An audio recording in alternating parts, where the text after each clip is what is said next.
The U.S. spent $30 billion to replace textbooks with laptops and tablets in schools, and students are using LLMs to help them complete assignments. And now, our kids are the first generation to be dumber than their parents. How tech is making us all more dim-witted, and what we can do about it. The technical term here is less cognitive ability, not dumber, but that's a lame way to intro a YouTube video. And technically, lower cognitive ability is saying someone is in fact dumber. Now stick with me, because while I'm not sugarcoating what's happening here, I'm also going to get into why it's not necessarily our fault we're getting more stupider. And if you're a fan of hard truths and insights that, while helpful, can also be a little challenging, consider subscribing to the channel and giving this episode a thumbs up. It really helps small channels like mine. Sasha Rogelberg, a writer for Fortune magazine, published these findings about our kids getting dumber a little over a week ago. The study, conducted by the Program for International Student Assessment, looked at standardized test scores for 15-year-olds across the world. They then compared those test results with school systems that have converted to laptops and screens for instruction. What they found was stark. Educational systems that heavily relied on technology had declining test scores.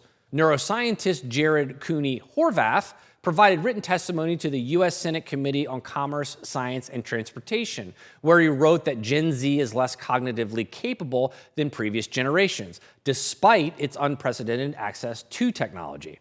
And what's most interesting is that the main perceived benefit of using technology in the classroom is exactly what makes it terrible for cognitive development. It's easy. It turns out, to retain information and build knowledge, that learning must require some effort. Horvath explained the need for effort and rigor for learning, saying, quote, "Unfortunately, ease has never been a defining characteristic of learning. Learning is effortful, difficult, and oftentimes uncomfortable, but it's the friction that makes learning deep and transferable into the future," end quote. The state of Maine and its then governor Angus King led the charge to replace textbooks with screens. Other states eventually followed Maine's lead, and in 2024, the U.S. spent more than $30 billion putting laptops and tablets in schools. Unfortunately, the technology that was supposed to create greater access to resources and information, streamline curriculums, and empower teachers had the opposite effect. A 2021 EdWeek Research Center poll of 846 teachers found 55% said they are spending 1 to 4 hours per day with educational tech. Another quarter reported using the digital tools 5 hours per day. Keep in mind, the average amount of time school-age kids spend actually learning is only 4.2 hours a day. So they are effectively on screens for all instructional activity. So how does this technology actually cause a cognitive decline in kids? According to the National Institute of Health, there are 4 main reasons for this. First is something referred to as reduced effortful cognition. Digital tools often supply answers or shortcuts, displacing the mental effort required for deep processing, recall, and problem solving. The NIH goes on to say that non-effort reshapes the brain just as effort does, but in ways that do not build cognitive stamina. Second, screens promote what the NIH calls fragmented attention and multitasking, which means that frequent switching between apps, tabs, and notifications trains short, shallow attention spans and undermines sustained focus, which is critical for complex reasoning and reading comprehension. Third, increased screen time leads to less physical play and face-to-face interaction. Time on screens crowds out movement exploration and social play, which are strongly linked to better executive function, emotional regulation, and long-term cognitive outcomes. And in some cases, screens create sleep disruption. Evening and late-night device use is associated with reduced and lower quality sleep, which impairs consolidation of learning and executive functions. For any parents out there watching this, you see this every time your kid finishes a marathon doom scroll or YouTube session. The hollowed out look in their eyes, the crappy attitude, and the sense their brain has been turned into some kind of peanut butter, at least temporarily. And don't get me started on my recurring cold sweat-inducing realization that we may be raising an entire generation of humans that have nearly zero executive functioning. To be fair, screens can't be solely blamed for this. The NIH cites observational and experimental work that shows students using laptops during lectures are more likely to open social media sites, interact with text messaging, and other non-scholastic activity. They retain less information and perform worse on subsequent assignments than peers using pen and paper. And screens can be beneficial if used correctly. Screens can increase access to educational materials, provide adaptive learning, where students are provided instruction and reinforcement based on their specific needs. Gamification of complex topics can increase motivation and retention. Digital assessments can provide immediate feedback, allowing students to see errors and correct them quickly while giving teachers specific data to shape instruction. And lastly, screens can provide a more inclusive learning environment for students with physical challenges by providing text-to-speech, screen readers, captioning, magnification, and speech recognition tools. Screens aren't the only technology that makes us dumber. Earlier this year, Stanford published a study that looked at how the use of AI affected the cognitive ability of students. The experiment looked at students completing a writing task either with or without ChatGPT. Using a custom cognitive engagement scale, they found significantly lower scores in the AI-assisted group across mental effort, attention, deep processing, and strategic thinking. In a separate experiment, the Stanford team split students into two groups: traditional study versus ChatGPT-assisted study. On a surprise retention test 45 days later, the AI group scored 57.5% correct versus 68.5% for the traditional group. Their summation: AI assistance tends to push students into a more passive, surface-level relationship with the task, reducing active learning and self-regulated thinking. Unrestricted ChatGPT use during learning impaired long-term knowledge retention, likely because it reduced the effort required to process that information. It's that effort that builds durable memory. So what's the solution? Surely we aren't going to move back to textbooks and ignore the meaningful benefits of AI and LLMs. Turns out experts agree on some pretty common sense solutions.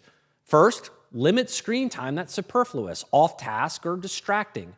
Instead of blanket bans, they recommend time-boxed text use in class, followed by device-free periods for discussion, problem-solving, and hands-on projects. Second, make humans do the work of learning by creating interactions that reinforce some level of difficulty and effort. More simply put, stop feeding users answers and resolutions. This means the student or worker first generates ideas or a rough draft, then uses AI for suggestions, and then critically edits and rewrites so that final product reflects their own reasoning. Third, we need to start treating critical thinking and reasoning as core educational foundations. Policy and academic guidance should stress that students need explicit AI literacy, learning what AI can and can't do, where it's biased, and how to verify its outputs. This includes teaching people to cross-check AI answers with reliable sources, identify hallucinations, and recognize when they're over-trusting the tool. Guides created by the EU, UNESCO, and various US states emphasize making critical thinking, fact-checking, and media literacy central learning goals, not side topics. In practice, that means classroom routines where students must annotate AI outputs, critique them, and document changes they made based on evidence. Lastly, create ethical and educational guidelines for AI use that emphasize keeping humans, quote, in the loop or on the loop, meaning AI can support decisions but should never replace human judgment. That includes making AI outputs explainable, encouraging users to treat them as hypotheses or drafts, and requiring human review for consequential decisions. This all seems like common sense to me, and building these constraints and guardrails should be relatively easy to implement. But just like anything in education or professional environments, we can take the most straightforward opportunity and twist it into a bureaucratic pretzel. The core upstream question here is whether we should be holding the technology providers accountable for their systems. Remember, we're not talking about niche edtech providers here. Microsoft, Google, Duolingo, Chegg, Kahoot, Zoom, Canvas, and others make millions from their educational contracts. And now they've embedded AI into their platforms that have figurative monopolies with schools that already depend on them. Where's the accountability for them to create intentional, specific, purpose-built educational technology that is more than just stripped-down versions of enterprise or consumer products? Regulators like the FTC can go after K-12 AI vendors under the Children's Online Privacy Protection Act, or COPPA, when they mishandle children's data or misrepresent their products, but there's little they can do to force vendors to build products that are focused on improving cognitive ability. Recent cases and investigations frame AI vendor risk in terms of privacy breaches, security, and misstatements rather than educational or cognitive harm. Listen, I have kids that spent their high school years on these screens and using these AI tools. I'm not trying to sound like the old guy yelling at clouds, decrying the slow disintegration of public education and student achievement. But the resulting decline in our children's cognitive ability can't and shouldn't be ignored. Our kids are dumber because they're using a technology they have been, in many cases, forced to use. It's not their fault we handed them a device before we understood what it does to a developing brain. We've run an incredibly consequential experiment on an entire generation before we weighed the potential downsides. That's on us, not them.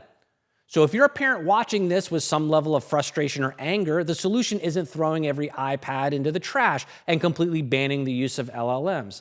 It's friction. It's letting things be hard sometimes. We should let our kids struggle with math problems where the answer isn't a screen tap away. Make them use reasoning, deduction, and let them fail before helping them figure out what they did wrong. That frustration, anxiety, or discomfort you're attempting to smooth over is the whole point. That's where learning actually happens. And to the companies making a fortune selling solutions to schools, you're not getting off the hook. Easy isn't the same as effective, and ubiquitous isn't the same as good. If you want to keep cashing those educational product checks, build something that actually makes kids sharper, not just compliant. Right now, we've got the technology to make this generation the smartest in human history.